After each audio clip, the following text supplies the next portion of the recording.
Today's khutbah is dedicated to a very unique individual mentioned repeatedly in the Quran. It's Maryam salamun alayha.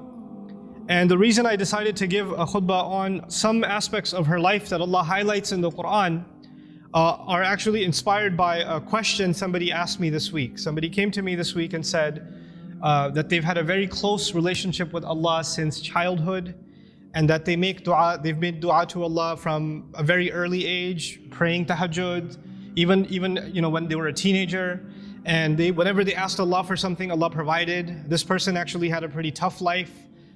Father passed away at an early age, no brothers, and this woman has lived a pretty lonely life and basically decided to really truly depend on Allah. And so as she grew and developed in her years, she found that Allah miraculously answers her prayers. Every time she asks Allah for something, Allah has never left her prayer unanswered. So she developed this reliance and this closeness with Allah and would always turn back to Allah. She needs something, she goes and prays 2 rak'ahs and she makes dua to Allah. So a really beautiful connection she had with Allah. But where did the question come from? The question came from a fact that more recently she went through quite a series of very unexpected difficulties in life. And she decided that she's going to increase her ibadah to Allah and increase her du'as because her problems have also increased. So you figure the more your problems increase, the more you're going to ask Allah to help you solve your problem. And so she does that, and she prays like she's never prayed before, fasts like she's never fasted before, begs Allah, cries to Allah, sheds tears before Allah like she's never done before. But the problems keep getting worse. They don't get any better. And she starts thinking to herself, maybe Allah is not happy with me because before I used to pray and everything used to get answered. I've never had this problem before. Every time I had a need, I turned back to Allah and Allah solved my problem. But now I'm making dua after dua after dua, and I continue to beg Allah and my problems are not getting solved, they're only getting worse. What could possibly be the reason? And in her mind, the reason was, I must have done something wrong. Allah must no longer be answering my prayers because somehow I've been disqualified. I'm not in Allah's good books anymore. The reason I decided to give this khutbah is that this is a very common notion that can creep into somebody's mind.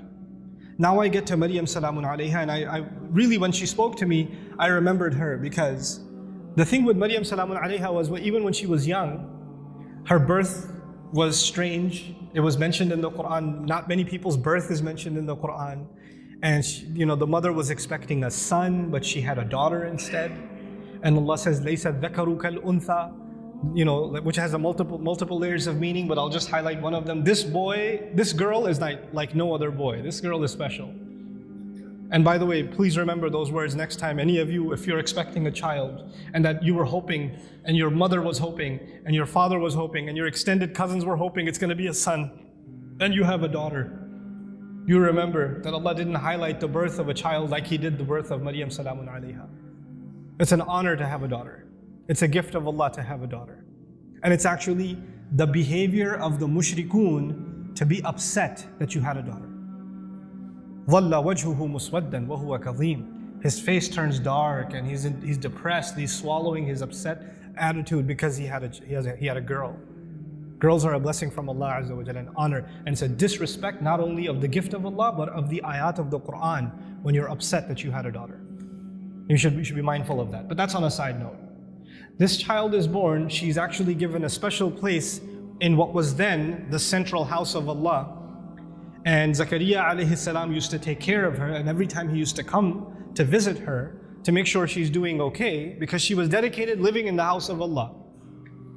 كُلَّمَا دَخَلَ عَلَيْهَا زَكَرِيَّا الْمِحْرَابِ وَجَدَ عِنْدَهَا رِزْقًا. Every time he'd walk in, he'd see fruits, food in front of her, and he'd say, "Where did you get these fruits? These fruits don't even grow here. And these fruits aren't even from this season. These fruits grow in the winter, these fruits grow in the summer. You have them in off season. Where did you get them from?" She would respond, قَالَتْ هُوَ مِنْ عِنْدِ اللَّهِ. These come especially from Allah. These fruits come to me from Allah. Imagine somebody whose du'as are answered in a way that's special delivery from the sky of food for this woman. And so when this sister was telling me her du'as get answered in life, I remembered Maryam salamun alayha and how miraculously Allah would intervene and provide for her, even matters like food. Things that we can get up and get ourselves. She didn't even have to get up for that. Very special child, very special woman. And so about this woman, what I wanted to share with you is later on in life what happens to her. When she's a young woman, angels visit her, tell her that she's going to have a child. The first thought in her mind, I'm not married. What do you mean I'm going to have a child? Lam yamsasni bashar. No man has ever touched me. What in the world do you mean I'm going to have a child? كَذَلِكِ قَالَ هُوَ رَبُّكِ. That is how your master declared it. I'm sorry, we're just here to deliver the news. We're not here to negotiate whether this is going to happen or not. That decision has been made. You're having a baby. Now she's in shock. What am I going to do? She's going to turn back to Allah and hope that this will not happen to her. But it's going to happen. And I'll fast forward a little bit for you, just so you appreciate what happened to this woman. After she had the baby, and she came back to her town, the entire community that looked up to her as a zahida, as a spiritual woman, as a woman of worship and ibadah, someone who even the prophet of their community, Zakaria, had endorsed. She grew up under the tutelage of Zakaria alayhi salam. All the masjid community is standing there. She's walking back with a baby, and they all start collectively, together, start humiliating her. How could you do this? What have you done? There are women in the Jum'ah today. No Muslim woman can ever imagine being in a situation where she's holding a baby and somebody's telling her that child is not legitimate. She cannot imagine that kind of humiliation. No Muslim. And none of us can imagine that kind of accusation for our sister, for our mother, for our daughter. We cannot imagine that pain. It's beyond us. For the Muslim, our dignity is greater to us than our life. The sense of dignity Allah has given us is more valuable to us than even our life. And she knows that when she goes back with this baby, that's what they're going to say. It's one thing that they might be saying it behind her back. They're saying it in public in front of her. In front of her. Now I want to take you back to how she dealt with this problem. Because no amount of dua she made is going to change what Allah has decided. Allah has decided that she has to face this. She has to stand in front of this. And what does she do? When the child comes, as she's about to deliver the child, she says, Ya laytani mittu qabla hadha.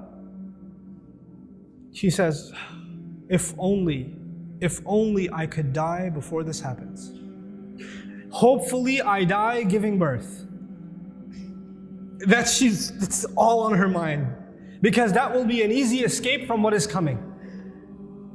There is no other place in the Quran anybody ever wishes for death. This is the only one. Think about that. Why is it there? Allah Azza wa Jalla is acknowledging that sometimes people go through such traumatic, humiliating situations where they wish they were dead. Even that happens. That's how extreme her situation became. And Allah acknowledged that and recorded that in the Quran. Ya laytani mittu qabla hadha. I read this and I was just in shock. Like, how did she just say that? You know, our Messenger alayhi salatu wasalam told us, La yatamannayanna ahadukum al-maut. None of you should ever wish for death. You should not wish for death. That's not something you should say casually. And she's actually now wishing for death. Why? Because this is an extreme case. This is a crazy situation. And so, you know, the humiliation she will face is far worse than death. So she says, Ya laytani mittu qabla hadha. There are going to be, this is in the Quran for a reason. There are going to be people that are going to be in humiliating situations. And there's no getting out of it. There are going to be people that are going to have to face their family, that are going to have to face false accusations, that are going to have to face up to a mistake they made in the past. Who knows? And they're going to have to face that kind of trauma. And they'll have to find comfort in the example of Maryam salamun alayha. But she didn't stop there. She said, وَكُنْتُ نَسْيًا مَنْسِيًّا. 2 words, نَسْيًا, مَنْسِيًّا. It was incredible words. Nasi in Arabic, they say fa'al and fi'il, these two awzan. They say nisi also. In one qira'ah it's nisyan. In another qira'ah it's nasyan. This is similar to dhibh. In the Arabic language, you have 2 kinds of words, dhibh and mathbuh. Nasi and mansi. The first of these words is actually used, I wrote this down for you. وَلَا يُقَالُ لِلْكَبْشِ ذِبْحْ إِلَّا إِذَا أُعِدَّ لِلذِّبْحِ. For an animal, for a goat or a ram, you don't call it dhibh until it's ready to be slaughtered. It hasn't been slaughtered yet. Once it is slaughtered, it's called dhabih. It's called madhbuh. Not before. Before it's called dhibh. She uses two words. Common translations say, I wish I was dead, I wish I was forgotten. That's what the translation says. But there are two words of being forgotten. One of those words, nasyan, actually means I wish, even though, because she's away from the masjid, right? She's not back home. I hope nobody ever misses me. They don't even ask the question, where did Maryam go? I wish I could be invisible, forgotten from people's memories right now, and nobody even has the thought of me. This is nasi. Nobody even thinks I existed. There are people that go through the kind of depression and anxiety where they don't come out of home. They don't leave home. They don't pick up phone calls. They don't answer text messages. They get anxious being around people. They're going through so much trauma that they wish they were forgotten. As a matter of fact, even if somebody knocks on the door, they say, I wish they didn't remember me. I wish I didn't have to face anybody. They want to just crawl away, but just be by themselves. This is nasyan. And she's hoping already that she dies. And nobody even comes looking. And then later on, even if years go by and nobody found out what happened to her, mansiyan. She's completely forgotten. There's no memory of her in the future either. I hope nobody thinks of me right now and I become invisible in the future also. I wanted to highlight this woman's trial because this is a woman of dua whose duas used to get answered immediately. She didn't even have to ask for food and it used to come. And this is the situation Allah put her in. This is the trial that Allah put her in. Think about that. This is not because Allah hates her. This is not because Allah forgot about her. This is not because Allah wants to humiliate her. This is actually all of this ended up becoming Allah honoring her. You know, you have the case of Nuh alayhi salam, who was a very loving father. He made da'wah, he invited his people to Islam for 950 years. Can you imagine? You think he made dua for his son? You think he made dua for his wife? All those years, or he didn't care about them?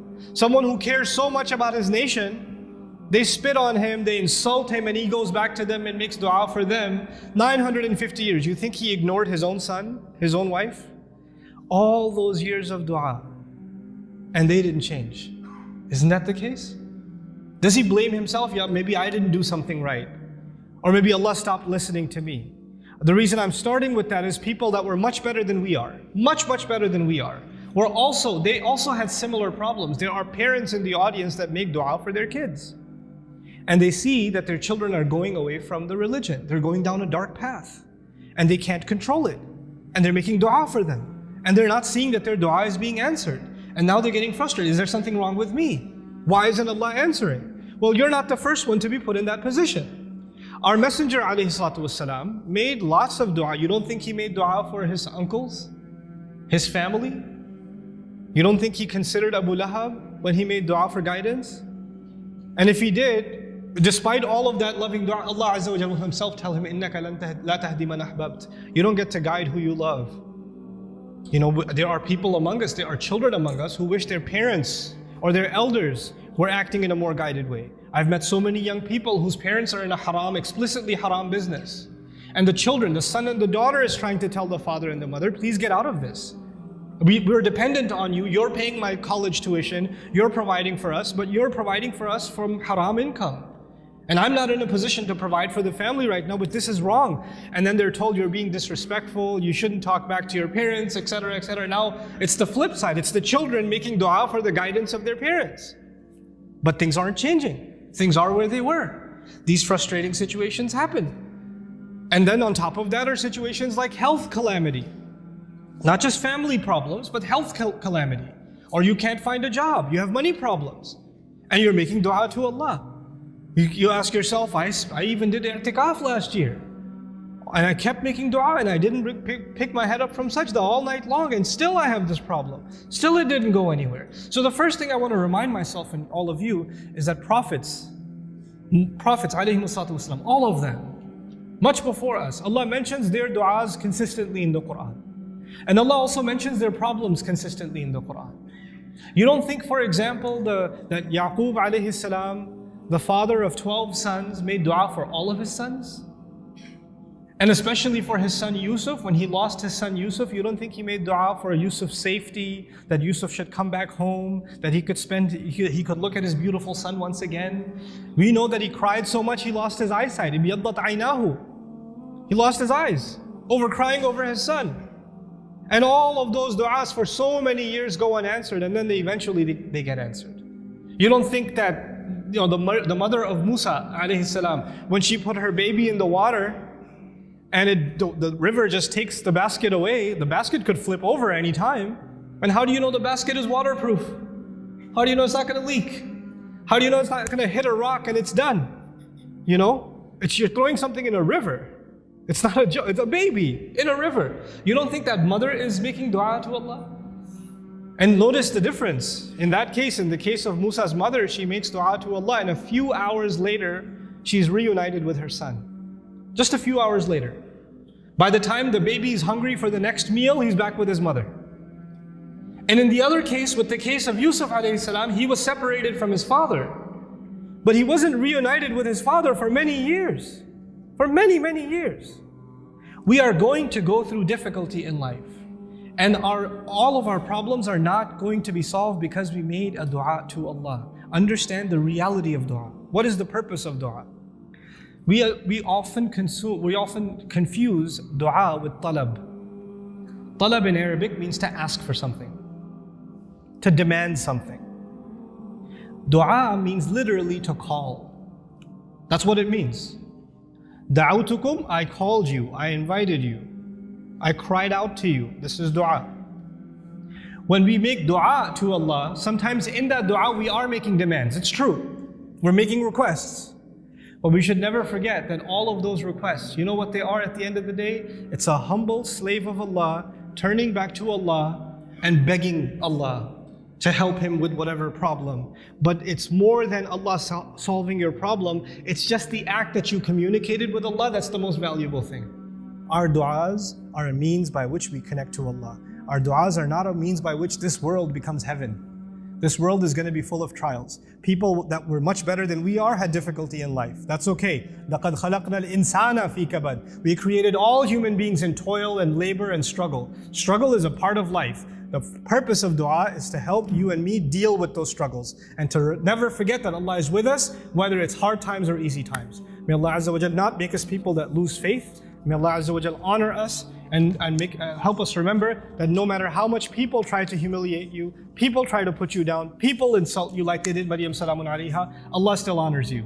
There's a big difference between what people say about you and what Allah thinks about you. Because if you go by what people said, then Maryam was the most humiliated, insulted person in society. And if you go by what Allah says, she's one of the most honored women in all of human history.